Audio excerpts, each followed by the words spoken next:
100 वर्ष मनाएगा, तब तक हमने भारत को विकसित बनाने का लक्ष्य रखा है।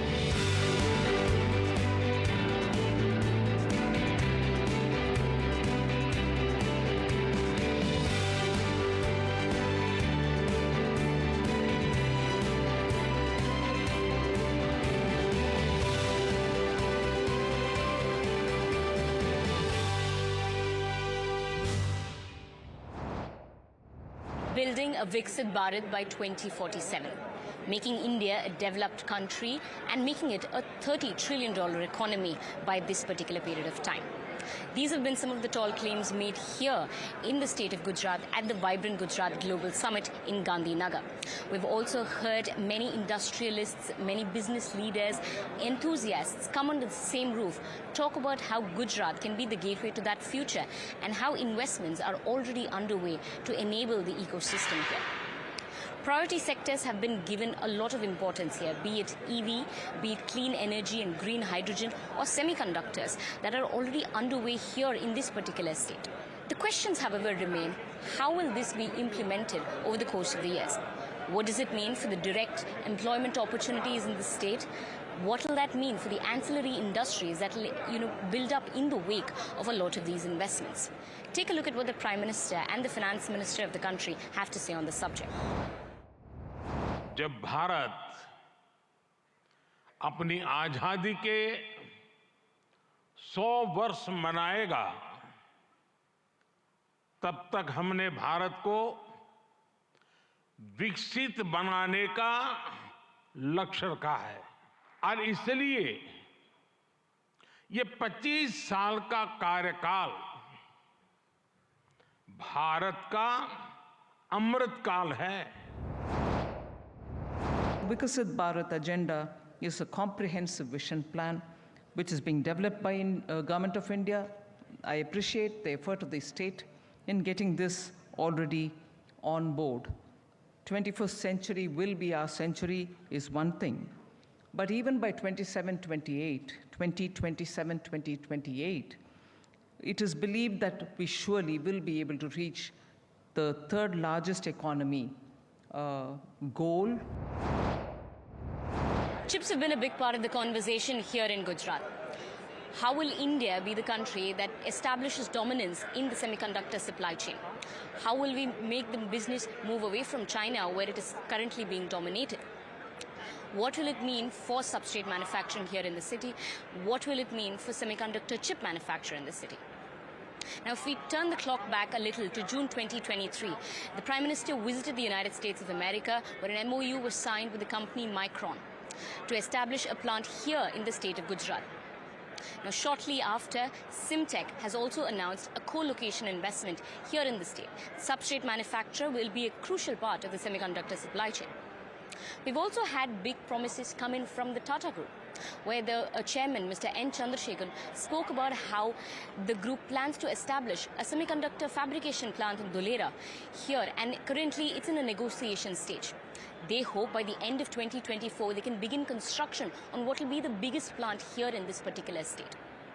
This, of course, shifts the narrative about how India can bring in and build that dominance in semiconductor supply chain. To that effect, we've also seen 3 MoUs being signed over the course of the 2 days. One of which has been with Sensex and the Gujarat government. 2 more about building the skill development for this particular industry in the state. Currently, all the training that's happening is happening at Micron's Malaysian plant, or perhaps even the training laboratories in Mohali. But of course, not much is happening in this particular state. The Tata Group has also made a commitment and is on the verge of concluding and announcing a huge semiconductor fab in Dholera. And we are about to complete this negotiations and start in 2024. A common theme that we're observing here in the state is also about building smaller pockets of development in various cities here, be it the biotechnology park for pharmaceuticals in Vadodara, the ceramic park in Morbi, the chemical port in Dahej, the PM Mitra mega textile park that will be in Navsari, or the lithium-ion battery manufacturing that is conceptualized for Sanand. A common theme that we noticed while talking with the Gujarat Industrial Development Corporation. They were talking about the big plans for this particular state and how it's not just about individual pockets here in Ahmedabad, but rather building it all over the state. That is something that's being envisioned. Gujarat has never focused on numbers. We basically concentrate on the quality of MoUs, but I can certainly say that the number of MoUs that we will have in the run-up to the Vibrant Summit and during the summit will be the highest ever recorded. Of course, one of the bigger pockets that we've all known for quite some time now is the financial city of Gift City here in Gujarat and what that has meant. Now, here at the Vibrant Gujarat, we also got up with the MD of the Gift City, spoke to him about how many CEOs had shown interest and what lies ahead for this particular city. I can only speak for Gift City. We had 26 CEOs. They were sort of handpicked in a sense, covering all the fintech areas, and 26 of them had come. Some CEOs, some chairmen, some head of the strategy. I was also talking about how the potential for the city is in fact in enabling much more fintech activity and even techfin activity. Techfin, of course, is B2B. Right now we have B2C activity happening here. The finance minister was speaking about how this particular city can also be a platform for the trading of carbon credits.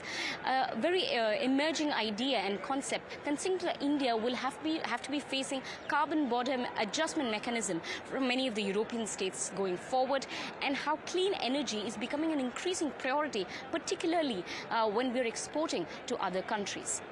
She was also talking about how direct listing, which is a very interesting concept again, that will soon happen and be underway at Gift City.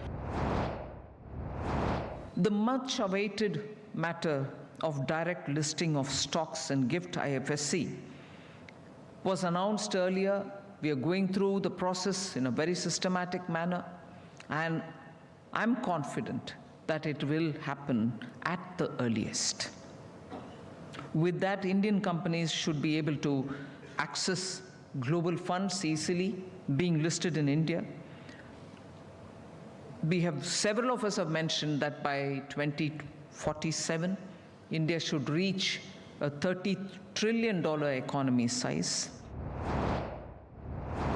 As the day draws to a close, so does the 3-day event of the Vibrant Gujarat Global Summit. And the numbers that we've all been waiting for, the total number of investments, the total MoUs that have been signed, are of some interest. Chief Minister Bhupendra Bhai Patel has tweeted about how this particular 10th edition of the Vibrant Gujarat Global Summit has raked in investments worth over 26.33 lakh crore, and this is in over 41,299 projects. These are, of course, big numbers, but what we're interested are the big-ticket MoUs that were signed in this particular edition. So let's circle back to the inaugural ceremony where Mukesh Ambani, chairman of Reliance Industries, spoke about how he would be investing in green energy, clean energy in this particular state, and he has promised investments over 5 lakh crore. Reliance has invested over $150 billion, that is 12 lakh crores, in creating world-class assets and capacities across India in the last 10 years. Of this, more than 1/3 has been invested in Gujarat alone. Reliance will continue to play a leading role in Gujarat's growth story with significant investments in the next 10 years. Specifically, Reliance will contribute to making Gujarat a global leader in green growth. We've also heard Chairman of the Adani Group, Gautam Adani, speak about how over the next 5 years, there will be over 2 lakh crore investments happening here. At the previous summit, I announced our investment of over rupees 55,000 crores by 2025. We have already surpassed rupees 50,000 crore across the various sectors I had promised, and have vastly exceeded our target of 25,000 direct and indirect jobs. Today, I commit to further investments. We are constructing the world's largest green energy park in Khavda district, Kutch, generating 30 gigawatt of our renewable energy over 725 square kilometer. Even visible is from space. We are expanding the green supply chain for an Atmanirbhar Bharat and creating the largest integrated renewable energy ecosystems. This includes solar panels, wind turbines, hydrogen electrolyzers, green ammonia, PVC, and expansion in copper and cement projects. Over the next 5 years, the Adani Group will invest over rupees 2 lakhs crore in Gujarat, thereby creating over 100,000 direct and indirect jobs.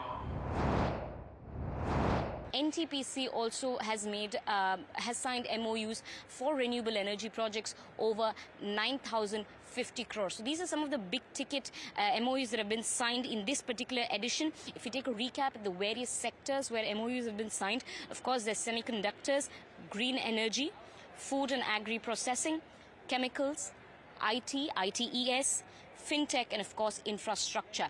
What we'll have to see is the implementation and how these MoUs come into fruition. Of course, many of these MoUs have different timelines and establishing periods, so we'll have to watch out closely for the employment opportunities coming from this particular event. But as it is, this Gateway to the Future Vibrant Gujarat Global Summit comes to a close, and we'll catch you in another exclusive at another event.